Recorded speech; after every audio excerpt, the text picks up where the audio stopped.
Hey gorgeous people, welcome back to my YouTube channel. If you're new here, welcome, and I'm so delighted to have you here, and I hope that you like us enough to be part of us. For my OGs, thank you for always stopping by.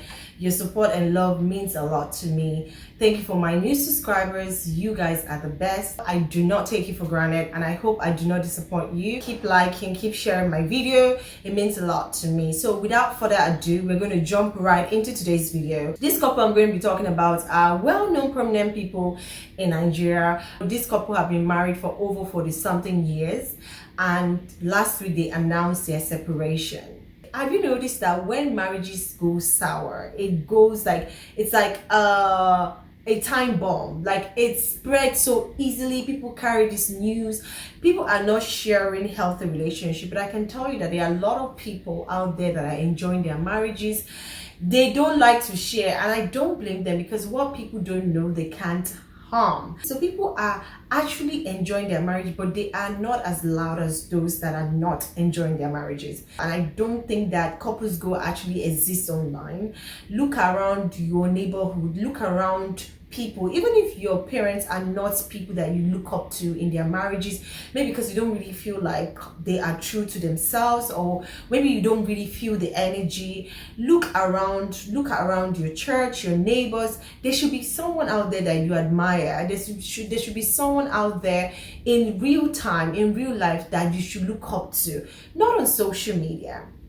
But I digress. So Mrs. Alakija, if you don't know this lady, was once the most richest African woman. She recently just completely gave her life to Christ. She used to be the fashion icon. She has worked all her life, from when she was young all the way. She worked herself up here. So she's a well-grounded woman. They have a beautiful family, beautiful children together. And after 45 years of marriage, this is over. She's coming out to say that they are no longer together. And that got me thinking, what could have gone wrong?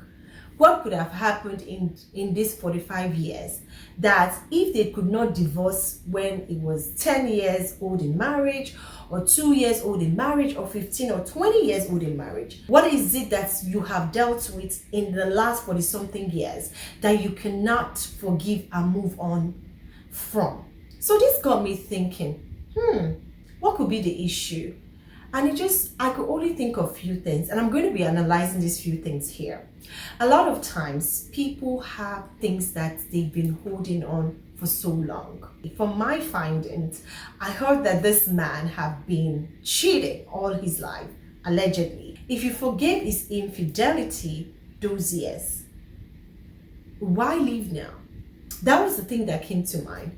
But everyone have a breaking point. What I've learned from that situation was, whatever it is that you know you can't retain or contain for the rest of your life, you better start talking about it now. Don't sweep things under the carpet. And I think that a lot of times people sweep things under the carpet. Talk about it. Don't run away from having these tough conversations. Sometimes people don't want to talk about it because they are afraid that this might hurt the relationship. This might damage the relationship more. Let's just live life. Let's just continue. It's just life. But you don't know the gravity of how that would affect you in your near future. Avoiding conversations, tough conversation, will lead to divorces like this. I don't care how hard that situation is. It is better to talk about it now and have a clear vision of where you guys want to go for the betterment of your future. When a relationship comes to a place where there is infidelity, constant infidelity, like you forgive the first one, you forgive the second one, there's so much a woman can take. Let's just be honest. And if that woman decides to stay there, she's probably just staying because of her kids. I don't judge a woman. I don't judge women that decide to stay for their kids. The second one that I see is unforgiveness. I don't know the gravity of things that this man would have done to this lady that would result to this woman that was speaking so highly of her marriage, but their willingness to forgive each other had led them to this place after 40-something years. If you struggle with forgiveness, don't marry. There are also bigger issues in marriage that is worse than infidelity. Lies, not being trustworthy. Allegedly, they had financial issues as well because she's the one making the money. The lady, according to the news that I read, that the man was, squandering the money, womanizing all around, mismanaging the fund. So in a situation like that, how do you even cope? You can't continue to live your life in misery. So people would say, though I've wasted 40 years of my life, but the remainder of my life, I really want to have a blast. I really want to enjoy it. I really want to do the things I couldn't do when I'm with this person. I felt caged. I felt that I wasn't living my true self. I need to explore life and enjoy the remainder of my life. And who are you to blame these people? That is what I'm seeing in this situation. Maybe this woman have tried all she could to forgive this man. Allegedly, according to what have been said about him, she's like, no, I'm tired. I gotta go. I'm a strong believer that there's nothing that cannot be fixed in a relationship if both parties are willing to work together. The problem comes if it is one person that is trying to make the relationship work. I think that's another issue.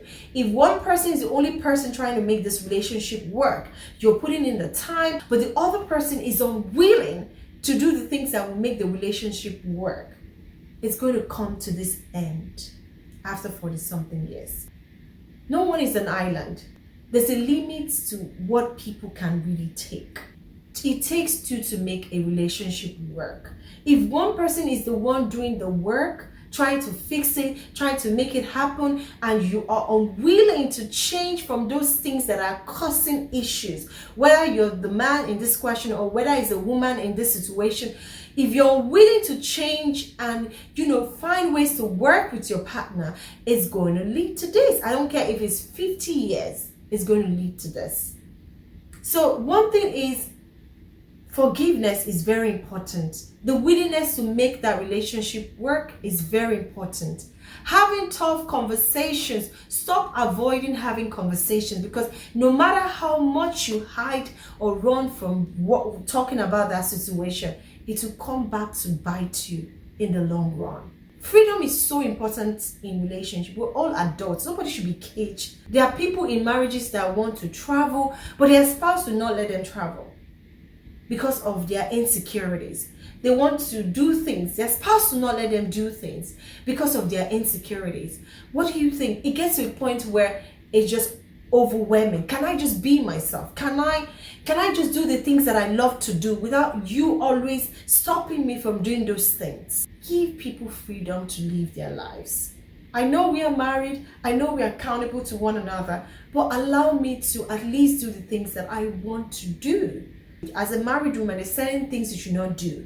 Likewise, as a married man, there's certain things you should not do. These are the issues that could lead to things like this. Another thing, finally, that I think could be the issue is maybe sometimes, not in this case, I don't know, is maybe lack of sexual satisfaction. We try not to talk about this, but this is so important in marriage. Why would you deny your spouse intimacy? Why? The man wants you, like, not tonight. I'm tired, I have headache, my waist is paining me, oh, my leg, I'm hurting. Why? And you expect that the man will just fold his hands and watch all these pretty ladies walk around and not be tempted to go after one of them, or two or three, whichever the case is? Likewise, the man, you deny your wife intimacy and expect her to just fold her hands, and it gets to that point where she's like, I'm over it, I can't take it any longer. She's going to file for divorce because she wants to enjoy that aspect of her life. It's sad to see old couples like this that have lived for 40-something years, 30-something years in their marriages just walk away from their marriages. It's hard.